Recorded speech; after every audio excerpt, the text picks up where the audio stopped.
Welcome to another episode of Casual Cinephilia, where enthusiastic amateurs talk very passionately about movies.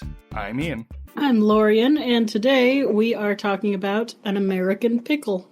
Which, when I saw the trailer, I was intrigued. Like, it looked interesting to me. Yeah. I'm curious what you felt about the movie, because I actually enjoyed it more than I thought I was. I thought it was fun. Enjoy it. The pacing was different. Like, the beginning third had a very different pace from the rest of the movie. Mm-hmm. Which kind of threw me off, but yeah, I think it was still good. Sorry, I made a lot of noise. My fan's being fan-like. Stay out of there. Receipts. Gosh darn receipts, get out of there. You're not supposed to be there. No, yeah, that was one thing that I didn't like about this. Well, no, I don't want to say I didn't like. It just felt off to me, was the pacing. The pacing felt weird. And, and spoilers, we're going to be talking about everything in this movie. Yes. Wow, it's been a while since we've watched a new movie. How crazy is that? A long time. Oh my god. I think I enjoyed it just because it was something new. Sure. But the pacing was odd. Mm-hmm. It was not especially the standard. End. The end was just so fast, wasn't it? Yes. From deportation to credits was rip-roaring. Yeah. It felt like. Okay, good. I was like kind of working on other things while watching it, and I swear to God I blinked and was like, what just happened? I have to rewind. Just so fast. Yeah. It went from like him switching up to like him being in the church or the temple or whatever all of a sudden. Yeah. It was so fast. Yeah, it was very quick. There was some really funny stuff, though. There was, yeah.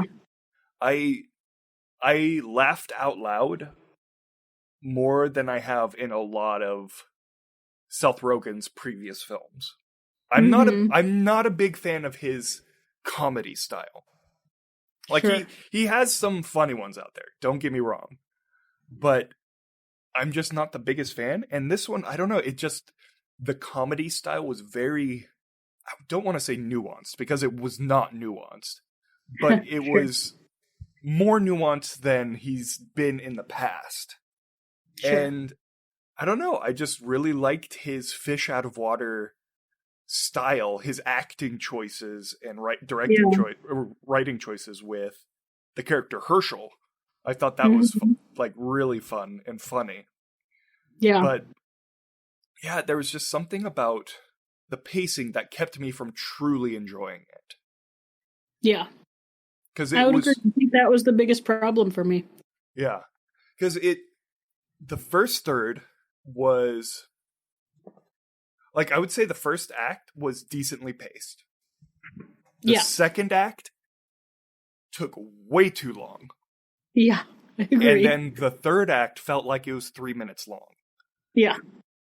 I know it wasn't, but it felt like it. It was just things were happening, and it was just like, that is crazy. There's credits at the end. The second act felt much more traditional Seth Rogen. Yes. So maybe he just leaned into his comfort zone and pulled it out a little too long, you know? Mm-hmm. Which wasn't a bad thing. I think that part was funny. There was it wasn't like the whole middle section was garbage. I just feel like he definitely played more to his comfort zone. Like, the first part of the movie was very, like, sentimental and sweet and not it had jokes in it, of course, but it was more sophisticated comedy than he does usually, I'd say. Right, yeah. No, and the middle section sort of dipped back down into his traditional stylings. Yeah. I did appreciate that the quote-unquote driving force of Herschel was to shove it in the face of the Cossacks. Uh-huh. Like, I found that quite funny.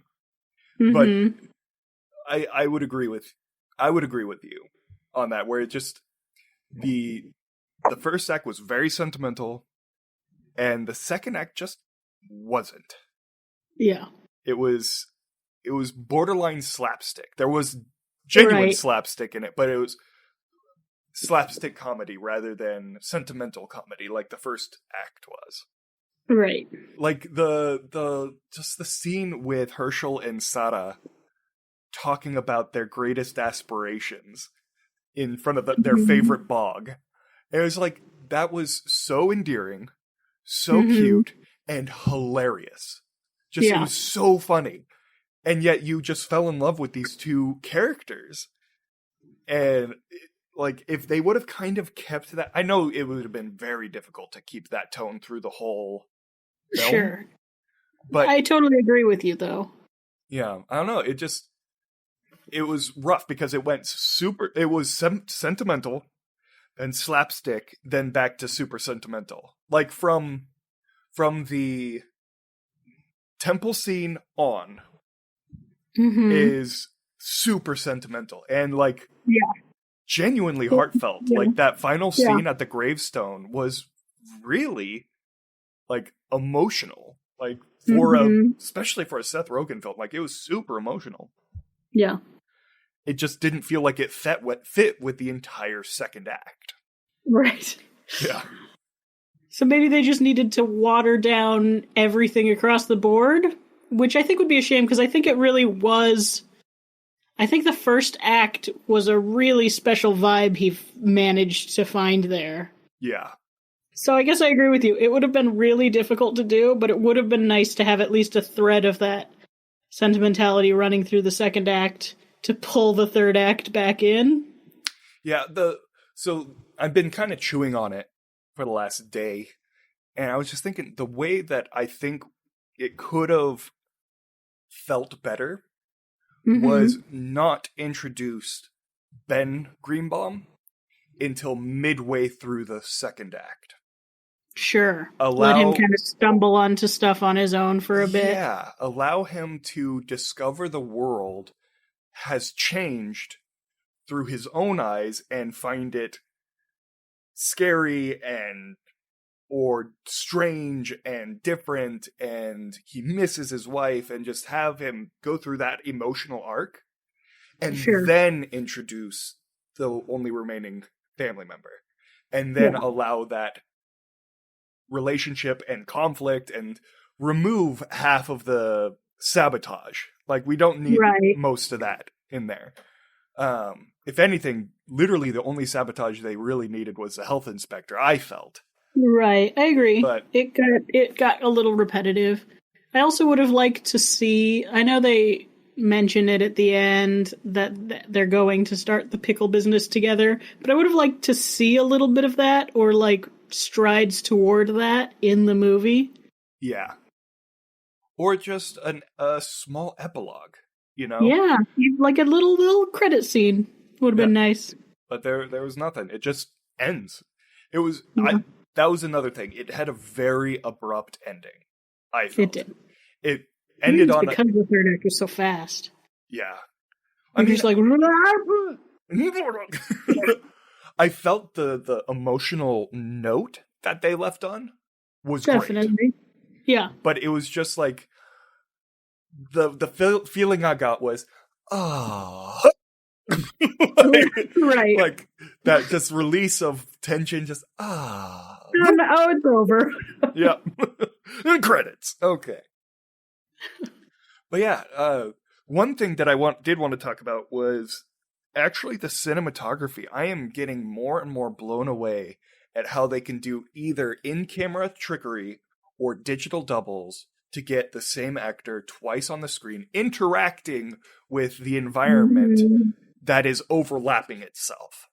Right. There's one scene in particular where Ben and Herschel are standing right next to each other in the forest, and there's two logs that are interlocking with each other, and pushing on one won't push it over, pushing on the other won't push it over. You have to push them both together to get it over. And they do that. And it's both Seth Rogen, and it's one seamless shot, same frame. Their arms cross over each other. The logs they're pushing cross over each other. I want to know how they did it. I think they're using a body double and mapping onto the face. What's crazy is if you would have told me that like 3 years ago, I would have called you crazy. But because it would have been insane 3 years ago to get that accurate level of like getting a different face onto a body seamlessly. Yeah. Sort of nothing nowadays. They do it all the time. It's crazy to think about. I mean, hell, they just animated Carrie Fisher into the last Star Wars. They used body doubles for that and animation and old footage. They did even more. Yeah. That's, totally off topic, random tangent. But like that's such a scary thing. Oh, yes. Deep fakes are getting way too good. So totally I'll send you a couple of them that you can put up on our Patreon. By the way, you can support us over at patreon.com/casualcinephilia. Shameless plug. Salesman. But we can put it up on our Patreon. My favorite for everyone to see. So my favorite Imgurian right now. So on a poster on Imgur, he has mastered the deep fake of putting Willem Dafoe's face onto boy bands and K-pop groups and the Spice Girls. And so it's these music videos of the Spice Girls with Willem Dafoe's face. And it's the worst thing you'll ever see. And I have to show you. I'll send you a couple. They are horrifying and I love it. Great, thanks. But going back into I just borderline went Aussie there. Going back to our original conversation. That was Boston. What the fuck is going on over here? It's 2020. Just blame it on the year. I'm an Aussie Bostonian. But going back to the deep fake stuff like that, like with Rogue One with the CG Carrie Fisher and the CG Peter Cushing, like they got permission from Carrie Fisher at the time and Peter Cushing's estate at the time. Right. But what's to stop studios who have the likeness to do it? Like there's a new movie coming out that is what's his name? Oh my gosh, I'm totally blanking on it. There's a movie coming out starring James Dean. Like the dead James Dean. Is that how they're billing him? The dead James Dean? No, but he is named James Dean and he is dead. Yes. Great. And let me see if I can pull it up. But it's just insane. It's called Finding Jack. Huh.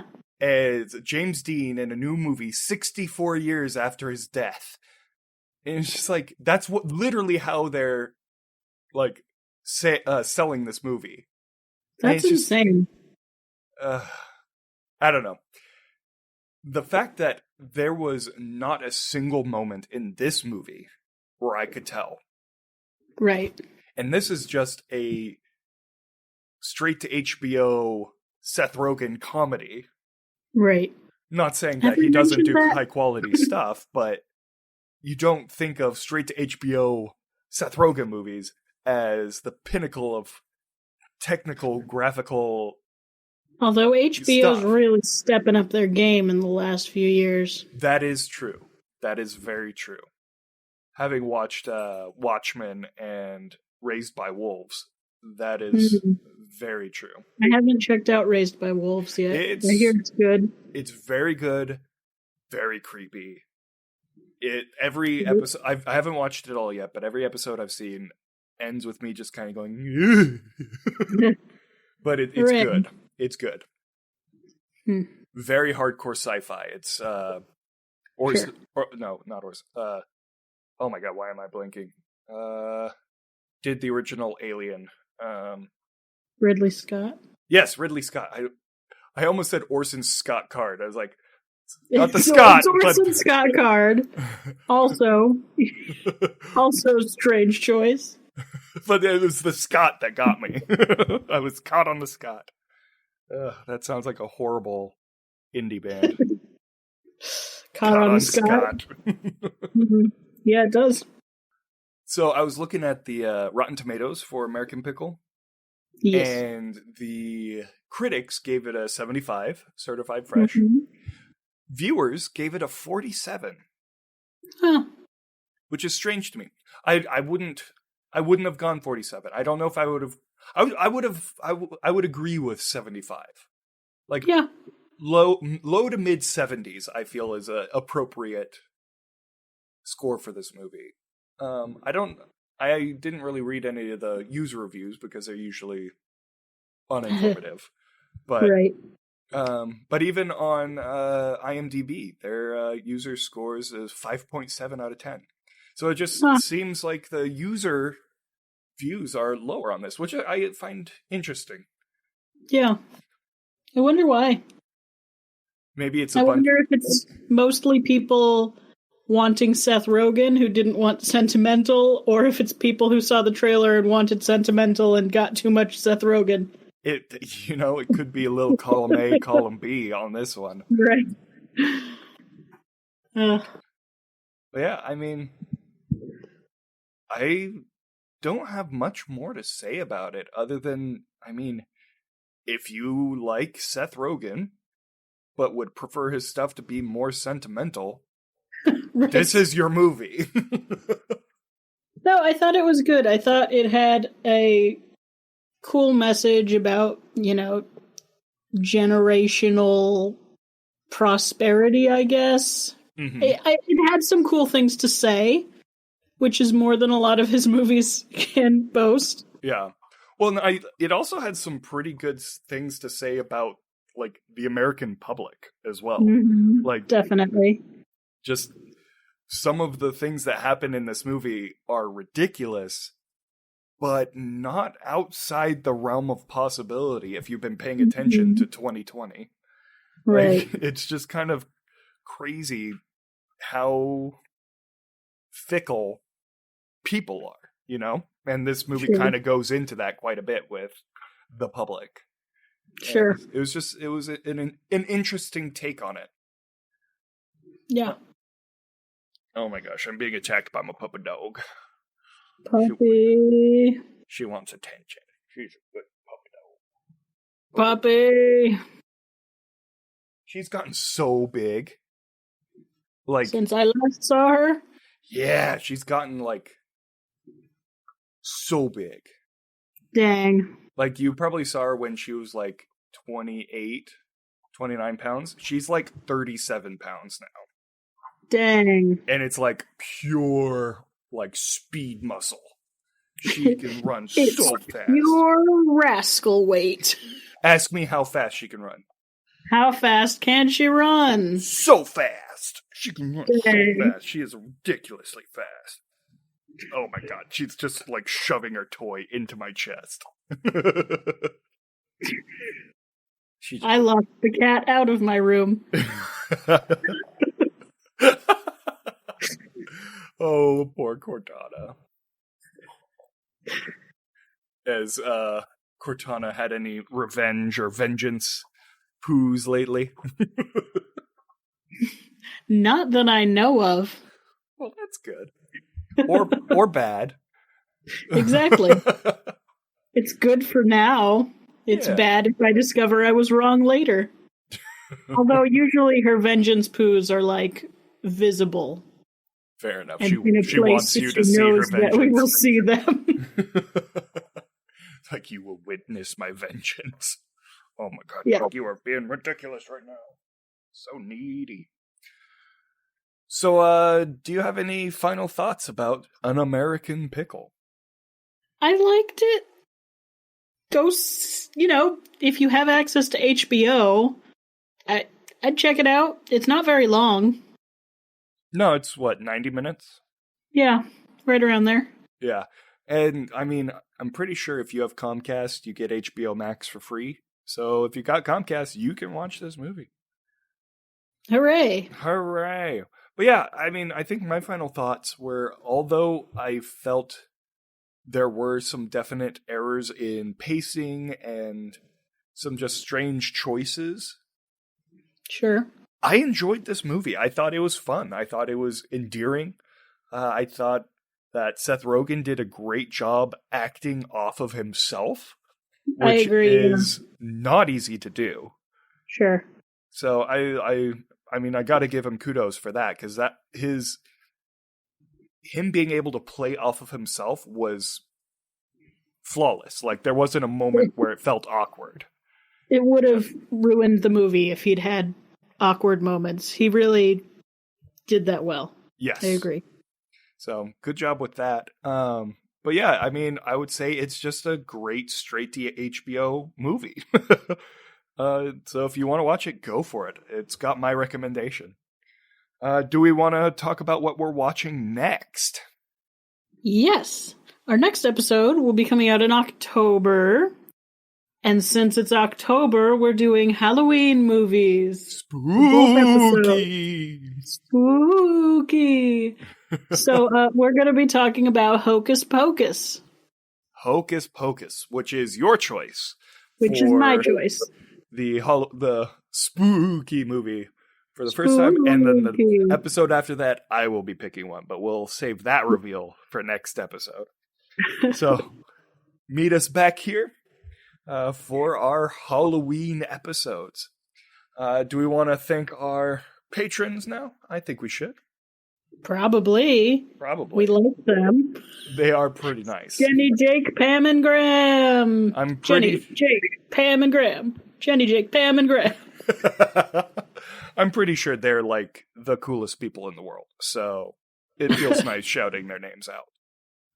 Yeah. And again, you can visit our Patreon to see the stuff that we mention. The general view of the Patreon is free to see if we reference certain things. And then, of course, we have our Small Stuff podcasts on there for patrons who are part of the Business Casual. So, Again, thank you guys so much.